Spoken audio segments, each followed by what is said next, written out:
उसकी जुबान से तो लाल मिर्च ही निकलते थे। पंडित जी के घर में सब कुछ था। भगवान की कृपा से ना धन की कमी थी, ना यश की कमी थी, धन धान्य सब कुछ था। लेकिन एक पुत्र नहीं था। उनके घर कोई संतान नहीं थी। आप तो पंडित जी ने कहा कि कोई बात नहीं, मेरे कोई संतान नहीं तो मैं गैया पालूंगा, और गैया के ही बछड़े या बच्चियां होगी, उसे ही अपना पुत्र या पुत्री मान के उसका लालन पालन करूंगी। तो एक गैया को लाए। उनका दुर्भाग्य तो देखिए, वह गाय भी बांझ निकल गई। उनके गैया के भी कोई संतान नहीं हुआ। तुलसी का पौधा लगाते वह भी मुरझा जाता, फल सब्जियां लाते तो वह भी सड़ गल जाते। ये सब तो दूर की बात रही महाराज। आप सब जानते हैं, जिसको संतान नहीं होता, सबसे ज्यादा पड़ोसी ही उसे ताना मारते हैं। पड़ोसी ताना दिया करते थे, अरे पंडित जी को तो कोई पुत्र नहीं है, इनका तो मुंह देखना भी पाप है। अरे इनके पितर इनसे तृप्त नहीं होंगे, मुक्त नहीं होंगे। देवता भी इनके द्वारा किया गया कोई सत्कर्म स्वीकार नहीं करेंगे। इस प्रकार से ताना सुन सुन करके आत्मदेव जी बड़े दुखी हो गए, और एक बार आत्महत्या करने के विचार से आत्मदेव जी घर को त्याग दिया और आत्महत्या करने के लिए वन की ओर चले गए।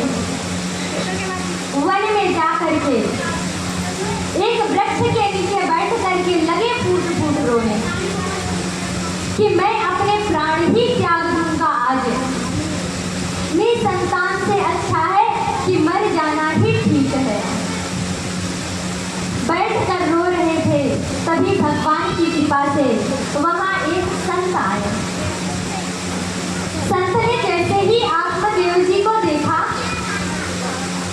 तो उन्हें लगा कि भाई इस जंगल में कोई ब्राह्मण बैठकर रो रहा है, तो हो सकता है कि भगवान का भक्त हो, भगवान का प्रेमी हो, और भगवान को प्राप्त करने के लिए वह रो रहा हो। तो चलो चल करके देखते हैं आखिर ये क्यों रो रहा है। संत महात्मा आए, कहे ब्राह्मण देवता आप क्यों दुखी हो, क्या चिंता है आपको। अब जैसे ही संत की बात सुनी महाराज कि आत्मदेव जी और भावुकता में आकर के फूट फूट के रोने लगे, अपना सर उठा करके संत के चरणों में पटक दिया। बोले महाराज मैं आपको क्या बताऊं, मेरे यहाँ भगवान की कृपा से किसी प्रकार की कोई कमी नहीं है, लेकिन मेरे घर कोई संतान नहीं है। आत्मदेव जी ने जब ऐसा कहा तो संत महात्मा ने सर पकड़ लिया, हे भगवान मुझे तो लगा कोई भक्त होगा, चले चल करके उपदेश करे, लेकिन ये तो पुत्र के मोह में रो रहा है। ब्राह्मण देवता आत्मदेव जी तो बड़े ज्ञानी थे, सभी वेदों के ज्ञाता थे। तो संत ने कहा कि पंडित जी आप देखने में तो बड़े विद्वान लगते हो और बातें मूर्खता जैसी करते हो। अरे राजा सगर के भी 60,000 पुत्र थे, तो सगर को कौन सा सुख दिया महाराज। कपिल मुनि का अपमान किए और उनकी क्रोधाग्नि में जल के सब भस्म हो गए, तो उन्हें ही कौन सा सुख मिला। और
चाहते हैं तो आप संतान प्राप्ति का उपाय भी अवश्य बता सकते हैं।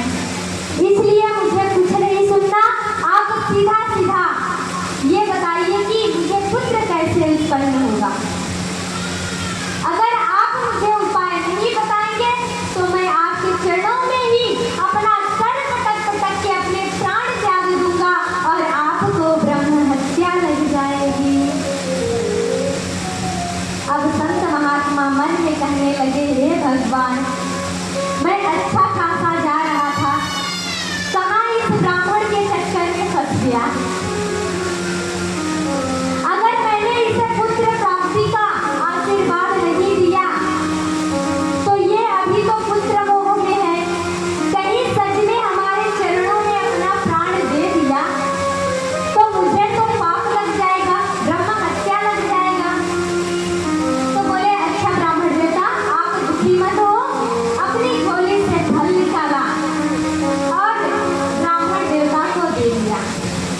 बोले, ये लो फल और ले जाकर के अपनी पत्नी को खिला देना, तुम्हें अत्यंत सुंदर पुत्र होगा। अब तो महाराज ब्राह्मण देवता बड़े प्रसन्न हुए। बोले, महाराज, मैं जानता था संत बड़े दयालु होते हैं, संत हृदय नवनीत समाना, संतों का हृदय तो मक्खन के समान होता है। महाराज, मुझे विश्वास था कि आप मुझे आशीर्वाद देंगे। अच्छा महाराज, तो अब बताइए, इसके कुछ नियम भी हैं? तो बोले, हाँ, ज्यादा कुछ नहीं, बस 2-4 नियमों का पालन कर लेना। सत्यम, सत्य का आचरण करना, दोनों दंपति कभी भी झूठ मत बोलना, शौचम, पवित्रता के साथ रहना, दानम, दान करना, दया करना और एक समय ही भोजन करना। यदि इस प्रकार से करते हो तो तुम्हें अत्यंत सुंदर और सरल स्वभाव का पुत्र होगा। जाओ, मेरा आशीर्वाद है। ब्राह्मण देवता प्रसन्न हुए और प्रणाम करके अपने घर की तरफ भगे। अरे सुनती हो, अरे भाग्यवान, देखो मैं तुम्हारे लिए क्या लेकर आया हूँ। अब धुंधली ने जैसे ही सुना तो धुंधली निकलकर बाहर आई और आत्मदेव जी ने फल दिखाया। अरे देवी जी, देखो ये मैं क्या लेकर आया हूँ। धुंधली ने सर पकड़ लिया, हे भगवान, ऐसे चिल्ला रहे थे मानो हमारे लिए आज गुरु पूर्णिमा पे नौलखा हार लेकर आए हो। ये फल ही तो है, क्या मैंने फल देखा नहीं है? अरे भाग्यवान, पहले मेरी बात तो सुनो। ये फल कोई साधारण फल नहीं है। ये फल मैंने अपनी जान की बाजी लगा दी, तब संत महात्मा ने हमें आशीर्वाद दिया है। ये तुम जल्दी से खा लो, तुम्हें पुत्र होगा। धुंधली अब मना भी तो नहीं कर सकती, तो फल को ले लिया। बोले कि स्वामी जी, आप चिंता ना करो, आप अपने काम पर जाओ, पूजा पाठ कराने जाओ, मैं नहा धो के भगवान को भोग लगा के तब प्रसाद पाऊंगी ताकि मेरा बच्चा और ही सुंदर हो। आत्मदेव जी को विश्वास हो गया। बोले, ठीक है देवी जी, भूलना मत, जरूर खा लेना फल। बोले, हाँ स्वामी जी, आप जाइए तो मैं फल खा लूंगी। आत्मदेव जी चले गए। अब धुंधली फल लेकर के बैठ गई और सोचने लगी, हे भगवान, ना जाने किस संत महात्मा से जादू टोना करके लाए हैं। सोचती रही, मन में तर्क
माँ होती हैं वे भाग दौड़ नहीं कर पाती। तो पड़ोस की बहन ने कहा, अरे धुंधली, तुझे कौन सा भाग दौड़ करना है, तू घर में अपना आराम करना। धुंधली बोली, अरे बहन, अगर अचानक से गांव में आग लग गया तो सब तो भाग जाएंगे, मैं कैसे भागूंगी। अच्छा चल, इसकी बात छोड़। मैंने ये सुना है कि जो गर्भवती स्त्रियां होती हैं वे अधिक काम काज नहीं कर सकती। तो पड़ोस की बहन बोली, वैसे भी ननदें जो होती हैं जब पुत्र होता है तो आती ही है नेक लेने के लिए। तो तू अपनी ननद को 2-4 महीना पहले बुला लेना और जाते समय उन्हें दान दक्षिणा दे करके खुश करके उन्हें भेज देना। धुंधली बोली, अरे बहन चुप रह, मेरी ननद का तो नाम भी मत ले। मेरी ननद तो 1 नंबर की चुटकी है, जब भी आती है कुछ ना कुछ चुरा कर ले जाती हैं, घर को सफा चट करके जाती हैं। इसलिए भाई राम राम, मैं तो अपनी ननद को नहीं बुलवाऊंगी। तो बहन बोली, अच्छा ठीक है, तू अपनी ननद को मत बुलवाना, कोई नौकर रख लेना। बोली अच्छा। फिर धुंधली कहती है कि अरे बहन, मैंने ये भी सुना है कि सुखदेव भगवान अपने माता के गर्भ में 12 वर्ष रहे थे। अगर बहन मेरा पुत्र 1-2 महीना 1-2 वर्ष ही मेरे गर्भ में रह गया तो मैं तो बेमौत ही मर जाऊंगी। पड़ोस की बहन परेशान हो गई, बोली बहन तुझे जो करना तू कर, अब मैं तो चली अपने घर। पड़ोस की बहन चली गई, लेकिन धुंधली बैठकर तर्क वितर्क करती रही। तभी अचानक से घूमते हुए उसकी छोटी बहन आई। छोटी बहन को सारा वृत्तांत धुंधली ने बताया और छोटी बहन भी यही चाहती थी कि धुंधली के कोई संतान न हो और मेरे घर संतान है तो इसकी सारी संपत्ति मेरी हो जाए। तो जैसे ही धुंधली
वैश्याओं के साथ गमन करना, चांडालों के साथ उठना बैठना उसकी प्रवृत्ति बन गई।